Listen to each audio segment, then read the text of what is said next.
ஐந்து கரத்தினை ஆனை முகத்தினை எந்தி நிலம்பிரை போல மேற்றினை நந்தி மகந்தனை நாண கொழுந்தினை புந்தியில் வைத்தடி போற்றுகின்றேனே. மகர ராசி நேயர்களே, உங்களுக்கு பராபவ தமிழ் வருடம் எப்படி இருக்க போகிறது என்று பார்ப்போம். மகரம் ராசி ராசி கட்டத்தின் 10வது ராசியாகும்.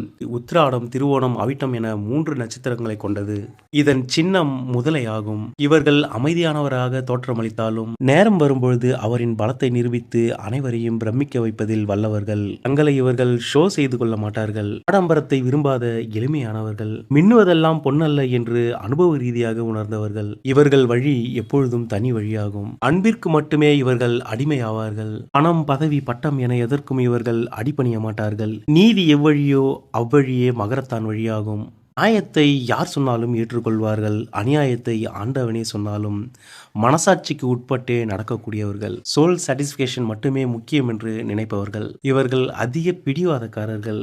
இதனாலேயே இவர்கள் திமிர் பிடித்தவர்களாக மற்றவர்களால் கருதப்படுகின்றனர். முதலையானது நீரில் அமைதியாகவும் பொறுமையாகவும் இருந்து தனக்கான நேரம் வரும்பொழுது யானையை கூட வீழ்த்தி தனக்கு உணவாக்கி கொள்ளும். அதேபோல் மகரத்தார்களும் தனக்கான சந்தர்ப்பத்திற்கு காத்திருந்து சரியான நேரத்தில் தன் இலக்கை அடைவார்கள். மகர ராசிக்காரர்களுக்கு இத்தமிழ் வருடம் நன்மைகள் அதிகம் கொடுக்கக்கூடிய ஒரு வருடமாக அமைகிறது. கடந்த தமிழ் வருடம் வரை நீங்கள் 7.5 சனியில் இருந்தீர்கள்.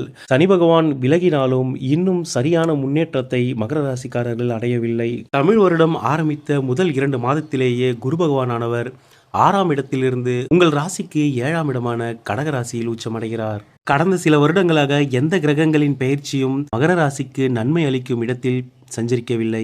குரு பகவானானவர் கடன், பகை, நோயை கொடுக்கக்கூடிய 6ஆம் இடத்திலும், ராகு பகவான் குடும்பத்திலும் வருமானத்திலும் பிரச்சனைகளை கொடுத்து கொண்டிருந்தார்.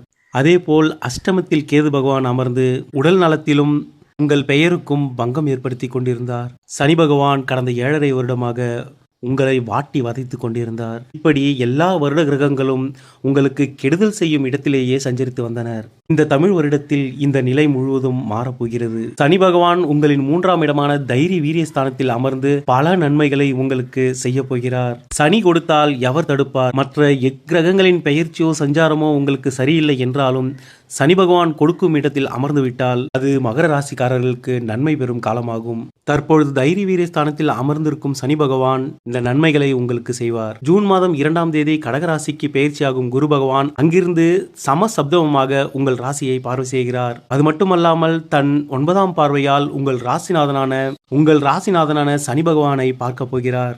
இதனால் ராசியும் ராசி அதிபதியும் பலம் அடைகின்றனர். இதனாலேயே இந்த ஆண்டு உங்களுக்கு சகல விதத்திலும் நன்மை அளிக்கக்கூடிய ஒரு ஆண்டாக அமையப் போகிறது. இது மட்டுமல்லாமல் சர்ப்ப கிரகங்களான ராகு பகவானும் கேது பகவானும் இவ்வருடத்தின் இறுதியில் டிசம்பர் 5ஆம் தேதி பெயர்ச்சியாகின்றனர்.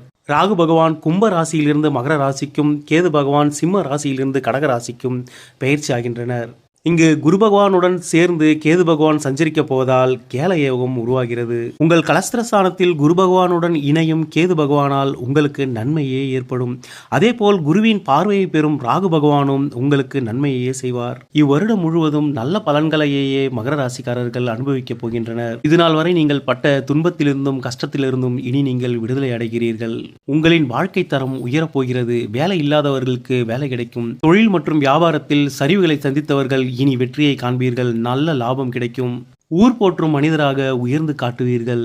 இந்த கிரக சஞ்சாரங்கள் இதனை நிகழ்த்தி காட்டும். நீண்ட நாட்களாக திருமணத்திற்காக வரன் பார்த்து கொண்டிருந்த மகர ராசிக்காரர்களுக்கு இந்த காலகட்டத்தில் திருமணம் நடைபெறும். அதேபோல் குரு பகவானின் 5ஆம் பார்வை உங்கள் லாபஸ்தானத்தில் விழப்போவதால் அனைத்து விஷயங்களிலும் லாபத்தை பெறுவீர்கள். தொழில், வியாபாரம், வேலையில் இருப்பவர்களுக்கு ஆச்சரியத்தக்க வகையில் முன்னேற்றமும் லாபமும் அமையும். இவ்வளவு நாள் எதற்காக போராடி கொண்டிருந்தீர்களோ அந்த போராட்டத்தில் வெற்றியை காண்பீர்கள்.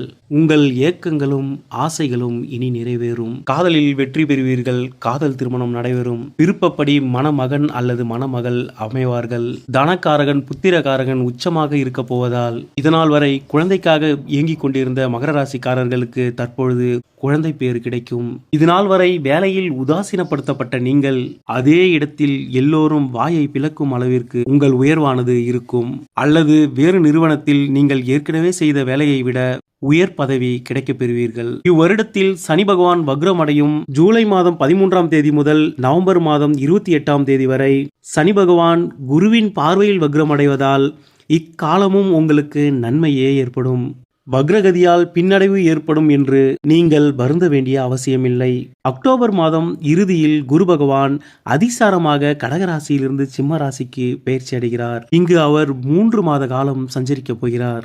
இக்காலத்தில் சில பிரச்சனைகளையும் இடையூறுகளையும் நீங்கள் சந்திக்க நேரிடும். ராகு கேதுக்கள் குருவின் தொடர்பு இல்லாமல் இருக்கும் டிசம்பர் மாதம் மற்றும் ஜனவரி மாதம், இந்த 2 மாதங்களும் கவனமாக இருக்க வேண்டிய காலகட்டமாகும்.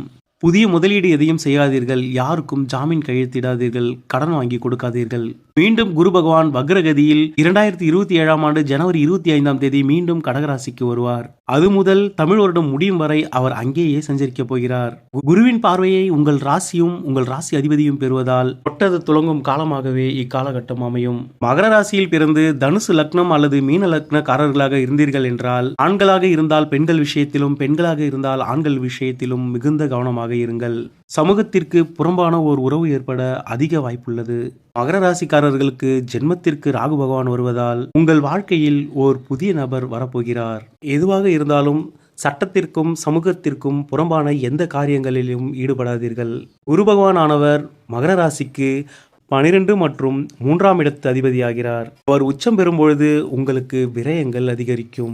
எனவே சுப விரயங்களாக மாற்றிக்கொள்ளுங்கள். குரு பகவான் உச்சம் பெற்றாலும் குரு மகர ராசிக்கு நன்மையை செய்ய மாட்டார். அவரின் புனிதமான பார்வை பலத்தை பயன்படுத்தி மகர ராசிக்காரர்கள் தான் நன்மைகளை பெற்றுக்கொள்ள வேண்டும். மற்ற ராசிக்காரர்களுக்கு குரு நல்ல இடத்தில் சஞ்சரிக்கும் பொழுதும் அவரின் பார்வையை ராசி பெறும் பொழுதும் அவர்களை தேடி நன்மைகள் செல்லும். ஆனால் மகர ராசிக்காரர்கள் நீங்கள் தான் உங்களுக்கான நன்மைகளை தேடிச் செல்ல வேண்டும் என்பதை மறந்து விடாதீர்கள்.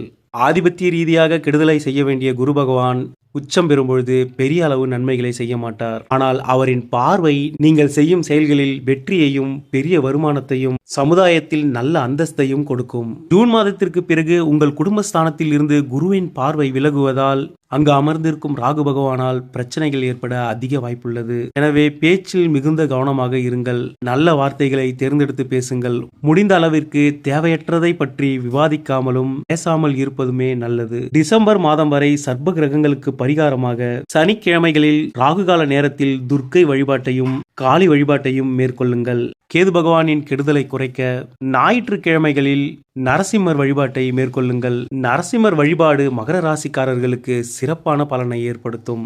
சகல விதத்திலும் நன்மையை பெறுவீர்கள். மகர ராசி நேயர்களே, இறைவனின் துணை என்றும் உங்களுக்கு இருக்கட்டும். நன்றி.